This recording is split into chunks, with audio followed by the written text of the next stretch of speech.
ਗੁਰੂ ਪਿਆਰੀ ਸਾਧ ਸੰਗਤ ਜੀ, ਵਾਹਿਗੁਰੂ ਜੀ ਕਾ ਖਾਲਸਾ, ਵਾਹਿਗੁਰੂ ਜੀ ਕੀ ਫਤਿਹ। ਅੱਜ ਫੇਰ ਮੈਂ ਤੁਹਾਡੇ ਵਾਸਤੇ ਤੁਹਾਡੇ ਆਪਣੇ ਚੈਨਲ ਪਾਵਰ ਆਫ ਗੁਰਬਾਣੀ ਦੇ ਉੱਪਰ ਇੱਕ ਨਵੀਂ ਗਾਥਾ ਲੈ ਕੇ ਆਇਆ ਹਾਂ। ਸੋ ਪਿਆਰੀ ਸਾਧ ਸੰਗਤ ਜੀ, ਆਪਣੀ ਅੱਜ ਦੀ ਗਾਥਾ ਵੀ ਪਿਛਲੀ ਗਾਥਾ ਨਾਲ ਸੰਬੰਧਿਤ ਹੈ। ਆਪਣੀ ਅੱਜ ਦੀ ਗਾਥਾ ਦਾ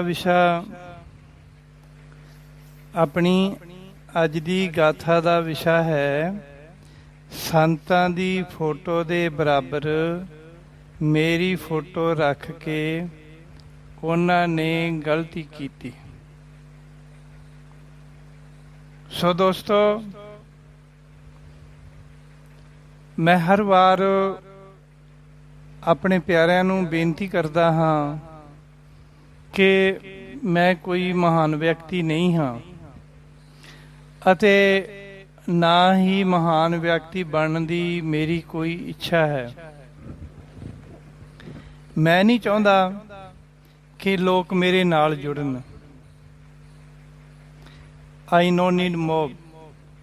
I don't want crowds of people. ਮੈਂ ਇਕੱਲਾ ਰਹਿ ਕੇ ਹੀ ਸ਼ਾਂਤ ਅਤੇ ਖੁਸ਼ ਰਹਿੰਦਾ ਹਾਂ।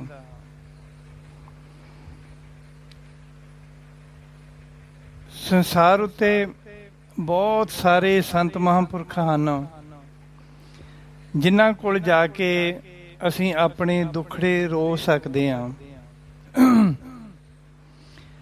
ਅਤੇ ਉਹ ਸਾਡੀ ਸਹਾਇਤਾ ਕਰਨ ਵਿੱਚ ਸਮਰੱਥ ਵੀ ਹਨ, ਜਿਵੇਂ ਕਿ ਨਾਨਕਸਰ ਵਾਲੇ ਮਹਾਂਪੁਰਖ, ਰਾੜਾ ਸਾਹਿਬ ਵਾਲੇ ਮਹਾਂਪੁਰਖ, ਮਸਤੂਆਣੇ ਵਾਲੇ ਮਹਾਂਪੁਰਖ, ਪੁੱਚੋ ਵਾਲੇ ਮਹਾਂਪੁਰਖ, ਰਾਮਪੁਰ ਖੇੜੇ ਵਾਲੇ ਮਹਾਂਪੁਰਖ, ਦਮਦਮੀ ਟਕਸਾਲ ਵਾਲੇ ਮਹਾਂਪੁਰਖ ਅਤੇ ਹੋਰ ਬਹੁਤ ਸਾਰੇ ਮਹਾਂਪੁਰਖ ਜੋ ਬੀਤੇ ਸਮੇਂ ਵਿੱਚ ਹੋ ਚੁੱਕੇ ਹਨ ਅਤੇ ਮੌਜੂਦਾ ਸਮੇਂ ਦੇ ਵਿੱਚ ਲੋਕਾਂ ਦੀ ਸਹਾਇਤਾ ਵੀ ਕਰ ਰਹੇ ਹਨ।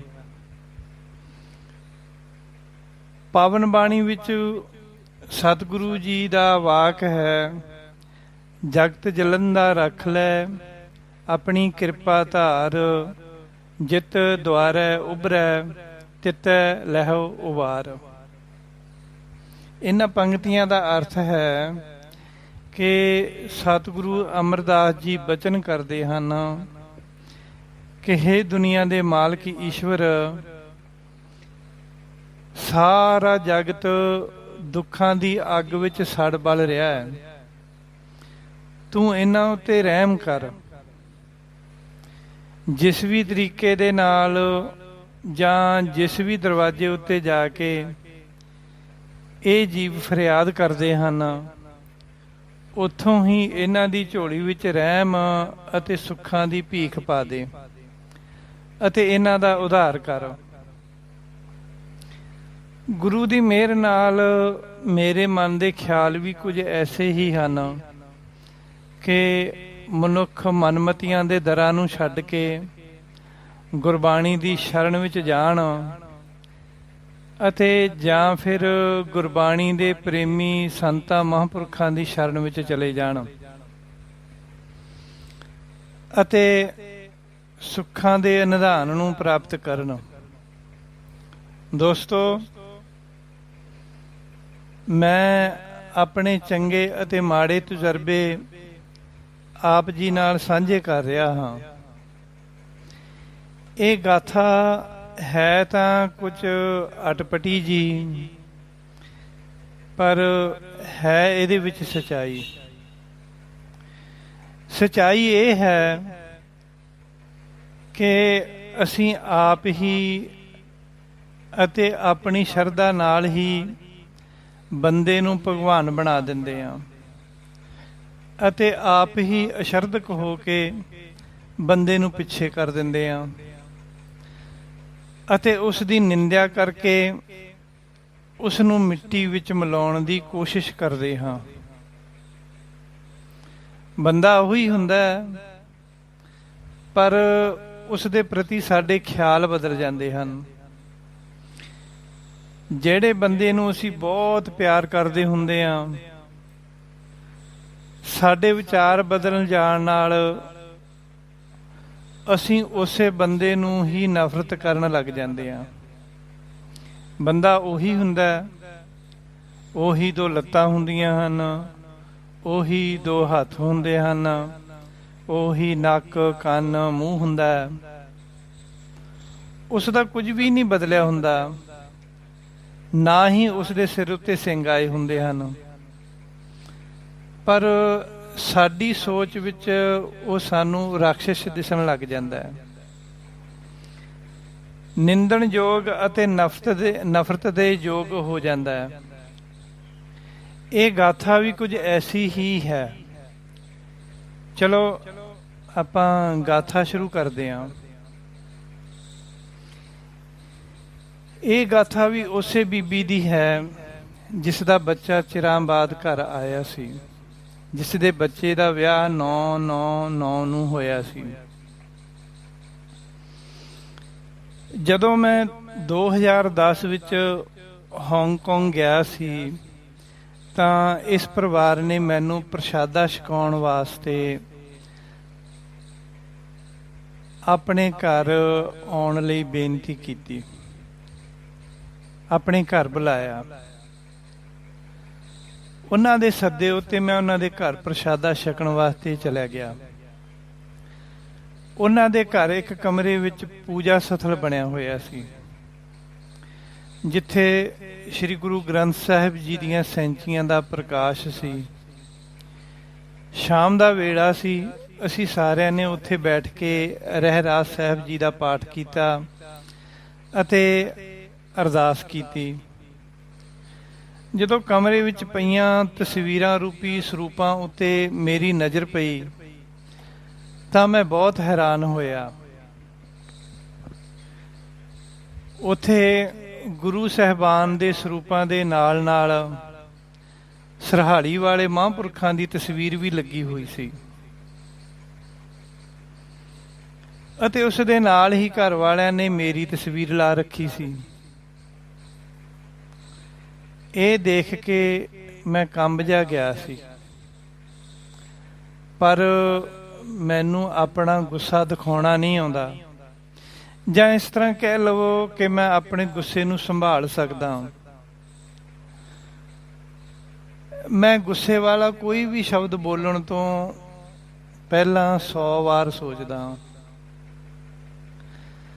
ਬਾਹਰ ਆ ਕੇ ਪ੍ਰਸ਼ਾਦਾ ਛਕਣ ਤੋਂ ਬਾਅਦ ਮੈਂ ਉਹਨਾਂ ਨੂੰ ਆਖਿਆ ਕਿ ਤੁਸੀਂ ਮੇਰੀ ਤਸਵੀਰ ਉੱਥੋਂ ਚੁੱਕ ਦਿਓ, ਇਹ ਗੱਲ ਚੰਗੀ ਨਹੀਂ ਹੈ। ਇੱਕ ਸਧਾਰਨ ਮਨੁੱਖ ਦੀ ਫੋਟੋ ਗੁਰੂ ਸਾਹਿਬਾਨ ਦੇ ਬਰਾਬਰ ਲਾਉਣਾ ਗੁਨਾਹ ਹੁੰਦਾ ਹੈ। ਇਹ ਪਾਪ ਮੇਰੇ ਸਿਰ ਨਾ ਚੜਾਓ, ਮੈਂ ਇਸ ਦੇ ਲਾਇਕ ਨਹੀਂ ਹਾਂ। ਉਹ ਬੀਬੀ ਕਹਿੰਦੀ, ਬ੍ਰਹਮ ਗਿਆਨੀਆਂ ਦੀਆਂ ਫੋਟੋਆਂ ਤਾਂ ਲੋਕ ਆਪਣੇ ਘਰਾਂ ਵਿੱਚ ਲਾਉਂਦੇ ਹੀ ਹਨ ਅਤੇ ਅਸੀਂ ਵੀ ਲਾ ਲਈ, ਇਹਦੇ ਵਿੱਚ ਮਾੜਾ ਕੀ ਹੋਇਆ? ਮੈਂ ਕਿਹਾ, ਭੈਣ ਜੀ, ਹਾਲੇ ਤੱਕ ਮੈਂ ਆਪਣੇ ਆਪ ਨੂੰ ਨਹੀਂ ਸਮਝ ਸਕਿਆ ਅਤੇ ਤੁਸੀਂ ਕਹੀ ਜਾਂਦੇ ਹੋ ਕਿ ਮੈਂ ਬ੍ਰਹਮ ਨੂੰ ਜਾਣਨ ਵਾਲਾ ਬਣ ਗਿਆ। ਭੈਣ ਜੀ, ਭਲਾਈ ਇਸੇ ਵਿੱਚ ਹੈ ਕਿ ਤੁਸੀਂ ਮੇਰੀ ਫੋਟੋ ਚੁੱਕ ਦਿਓ। ਉਹ ਕਹਿਣ ਲੱਗੇ, ਨਹੀਂ ਬਾਬਾ ਜੀ, ਤੁਸੀਂ ਜੋ ਮਰਜ਼ੀ ਕਹੋ, ਅਸੀਂ ਫੋਟੋ ਨਹੀਂ ਚੁੱਕਣੀ, ਕੁਝ ਵੀ ਹੋ ਜਾਏ, ਪਰ ਮੈਂ ਉਹ ਫੋਟੋ ਉੱਥੋਂ ਨਹੀਂ ਚੁੱਕਣੀ, ਭਾਵੇਂ ਦੁਨੀਆ ਇੱਧਰ ਦੀ ਉੱਧਰ ਹੋ ਜਾਏ। ਮੈਂ ਕਿਹਾ, ਠੀਕ ਹੈ ਭੈਣ ਜੀ, ਹੁਣ ਫੋਟੋ ਤਾਂ ਤੁਸੀਂ ਆਪ ਹੀ ਚੁੱਕੋਗੇ, ਭਾਵੇਂ ਕਿਵੇਂ ਹੀ ਚੁੱਕੋ। ਪ੍ਰਸ਼ਾਦਾ ਪਾਣੀ ਛਕਣ ਤੋਂ ਬਾਅਦ ਮੈਂ ਬੜੇ ਉਚਾਟ ਜਿਹੇ ਮਨ ਨਾਲ ਵਾਪਸ ਘਰ ਆ ਗਿਆ। ਮੈਂ ਸਾਰੀ ਰਾਤ ਬੇਚੈਨ ਜਾ ਰਿਹਾ, ਸੋਚਦਾ ਰਿਹਾ ਕਿ ਉਹ ਫੋਟੋ ਉੱਥੋਂ ਕਿਵੇਂ ਹਟਾਈ ਜਾਵੇ। ਸਵੇਰੇ ਉੱਠਦਿਆਂ ਹੀ ਮੇਰੇ ਮਨ ਵਿੱਚ ਇੱਕ ਜੁਗਤੀ ਆਈ, ਜੋ ਮੈਂ ਬਹੁਤ ਚਿਰ ਪਹਿਲਾਂ ਗਾਗਰ ਮੇ ਸਾਗਰ ਗ੍ਰੰਥ ਵਿੱਚੋਂ ਪੜ੍ਹੀ ਸੀ। ਉਹ ਗਾਥਾ ਇਸ ਪ੍ਰਕਾਰ ਸੀ। ਦੋ ਪੂਰਨ ਤਤ ਬੇਤਾ ਮਹਾਤਮਾ ਇੱਕ ਸ਼ਹਿਰ ਤੋਂ ਬਾਹਰ ਇੱਕ ਜੰਗਲ ਵਿੱਚ ਰਹਿੰਦੇ ਸੀ। ਜਦੋਂ ਉਹਨਾਂ ਨੂੰ ਭੁੱਖ ਲੱਗਦੀ ਸੀ ਤਾਂ ਉਹ ਸ਼ਹਿਰ ਵਿੱਚੋਂ ਆਪਣੇ ਗੁਜ਼ਾਰੇ ਜੋਗੀ ਮੰਦੂਕੜੀ ਮੰਗ ਲਿਆਉਂਦੇ ਸਨ ਅਤੇ ਆਪਣਾ ਪੇਟ ਭਰ ਲੈਂਦੇ ਸੀ।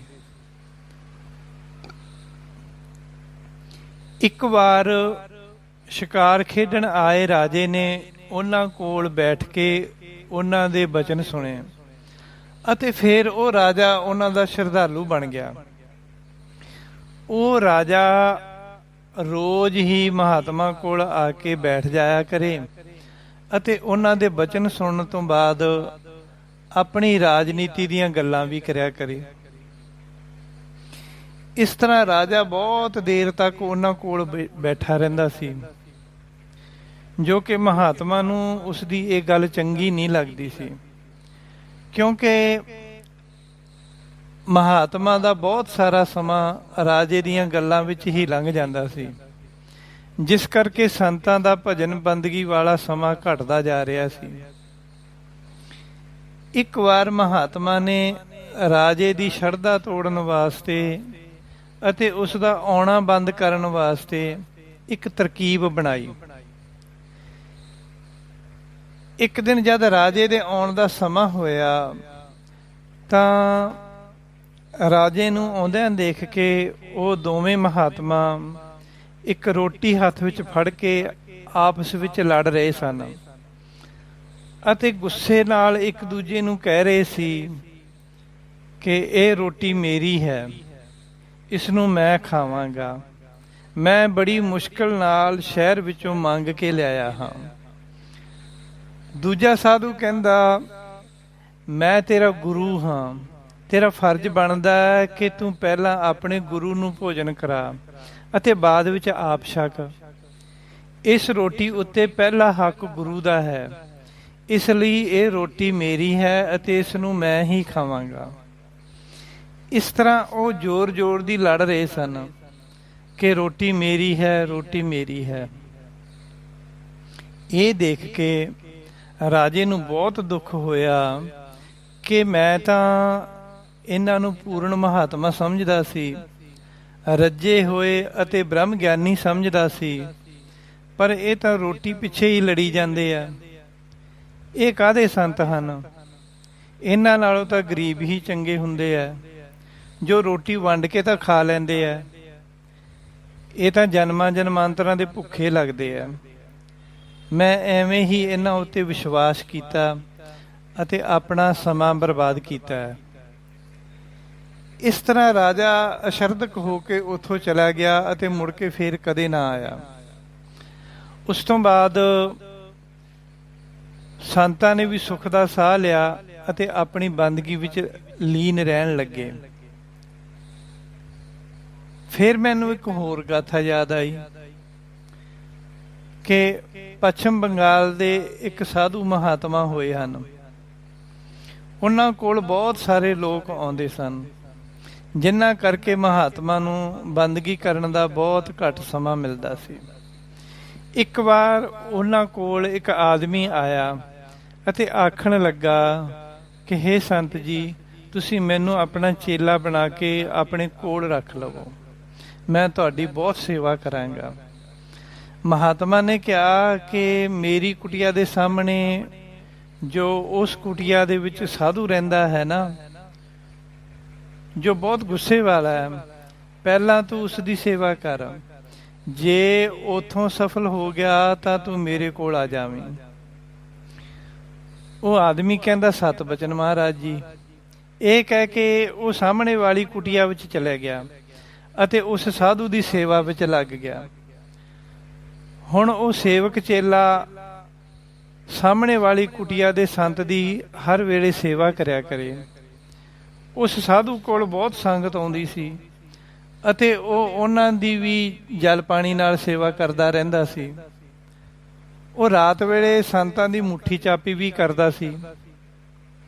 ਉਹ ਕੁਟੀਆਂ ਵਾਲੇ ਸੰਤ ਆਪਣੇ ਕੋਲ ਆਉਣ ਵਾਲੀ ਸੰਗਤ ਕੋਲੇ ਸਾਹਮਣੇ ਵਾਲੇ ਪੂਰਨ ਸੰਤਾਂ ਦੀ ਬਹੁਤ ਨਿੰਦਿਆ ਕਰਦੇ ਸਨ ਅਤੇ ਰਾਤ ਵੇਲੇ ਆਪਣੀ ਸੇਵਾ ਕਰਨ ਵਾਲੇ ਚੇਲੇ ਕੋਲੇ ਵੀ ਸੰਤਾਂ ਦੀ ਬਹੁਤ ਨਿੰਦਿਆ ਕਰਦੇ ਸੀ।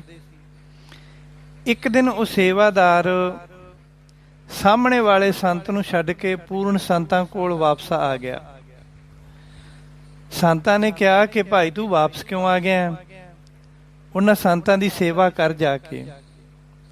ਉਹ ਚੇਲਾ ਕਹਿੰਦਾ, ਸੰਤ ਜੀ ਮੇਰੇ ਕੋਲੋਂ ਬਰਦਾਸ਼ਤ ਨਹੀਂ ਹੁੰਦਾ। ਉਹ ਲੋਕਾਂ ਕੋਲੇ ਤੁਹਾਡੀ ਬਹੁਤ ਨਿੰਦਿਆ ਕਰਦਾ ਹੈ, ਇਸ ਲਈ ਮੈਂ ਵਾਪਸ ਆ ਗਿਆ ਉਸ ਨੂੰ ਛੱਡ ਕੇ।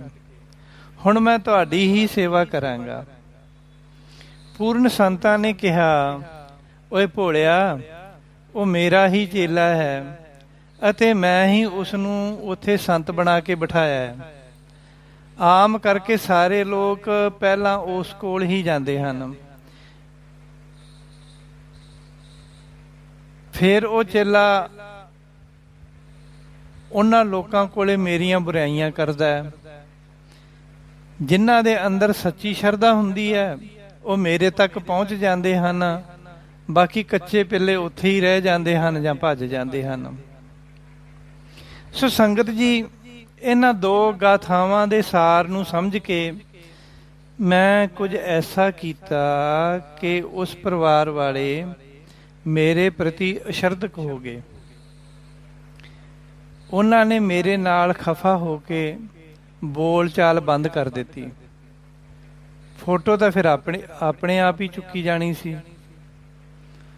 ਉਹਨਾਂ ਨੇ ਨਾਰਾਜ਼ ਹੋਣ ਦੇ ਨਾਲ ਨਾਲ ਮੇਰੀ ਭੰਡੀ ਅਤੇ ਨਿੰਦਿਆ ਵੀ ਰੱਜ ਕੇ ਕੀਤੀ ਅਤੇ ਤਰ੍ਹਾਂ ਤਰ੍ਹਾਂ ਦੇ ਕਈ ਬਚਨ ਵੀ ਬੋਲੇ।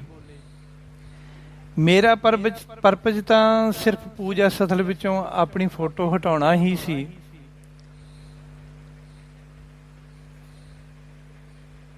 ਮਨ ਦੇ ਗੁੱਸੇ ਕਰਕੇ ਉਹਨਾਂ ਨੇ ਮੇਰੀ ਫੋਟੋ ਤਾਂ ਚੁੱਕ ਦਿੱਤੀ ਸੀ, ਪਰ ਉਹਨਾਂ ਨੇ ਮੇਰਾ ਵਿਰੋਧ ਕਰਕੇ ਅਤੇ ਨਿੰਦਿਆ ਕਰਕੇ ਇੱਕ ਹੋਰ ਗੁਨਾਹ ਕਰ ਲਿਆ, ਜਿਸ ਦੇ ਫਲ ਵਜੋਂ ਉਹ ਅੱਜ ਵੀ ਜ਼ਿੰਦਗੀ ਦੀ ਹਰ ਖੁਸ਼ੀ ਤੋਂ ਵਾਂਝੇ ਹਨ। ਬੇਸ਼ੱਕ ਉਹਨਾਂ ਕੋਲੇ ਪੈਸਾ ਅਤੇ ਪ੍ਰਾਪਰਟੀ ਬਹੁਤ ਹੈ, ਪਰ ਆਤਮਾ ਕਰਕੇ ਜਾਂ ਮਨ ਕਰਕੇ ਬਹੁਤ ਦੁਖੀ ਅਤੇ ਗਰੀਬ ਹਨ। ਉਹਨਾਂ ਦਾ ਘਰ ਕੁੜੀਆਂ ਨਾਲ ਭਰ ਗਿਆ। ਉਹਨਾਂ ਨੂੰ ਆਪਣੀ ਵੰਸ਼ ਚਲਾਉਣ ਵਾਸਤੇ ਪੁੱਤਰ ਪੋਤਰੇ ਦੀ ਪ੍ਰਾਪਤੀ ਨਹੀਂ ਹੋ ਰਹੀ। ਉਹਨਾਂ ਨੇ ਪੁੱਤਰ ਪ੍ਰਾਪਤੀ ਵਾਸਤੇ ਬਹੁਤ ਅਰਦਾਸਾਂ ਕਰਾਈਆਂ ਹਨ ਅਤੇ ਬਹੁਤ ਸਾਰੇ ਸੰਤਾਂ ਕੋਲੋਂ ਆਪਣੀ ਝੋਲੀ ਵਿੱਚ ਫਲ ਵੀ ਪਵਾਏ ਹਨ, ਪਰ ਪੁੱਤਰ ਨਹੀਂ ਹੋਇਆ। ਬੇਸ਼ੱਕ ਕੁੜੀਆਂ ਪ੍ਰਾਪਰਟੀ ਤਾਂ ਸਾਂਭ ਲੈਣਗੀਆਂ। ਸੰਗਤ ਜੀ, ਮੈਂ ਕੁੜੀਆਂ ਜਾਂ ਲੜਕੀਆਂ ਦੇ ਜੰਮਣ ਦੇ ਵਿਰੋਧ ਵਿੱਚ ਨਹੀਂ ਹਾਂ। ਬੇਟੀਆਂ ਤਾਂ ਜਗਤ ਦੀ ਠੰਡੀ ਛਾਂ ਹੁੰਦੀਆਂ ਹਨ, ਮਾਂ ਬਾਪ ਦਾ ਗੁਰੂਰ ਹੁੰਦੀਆਂ ਹਨ, ਜਗਤ ਜਨਨੀਆਂ ਹੁੰਦੀਆਂ ਹਨ।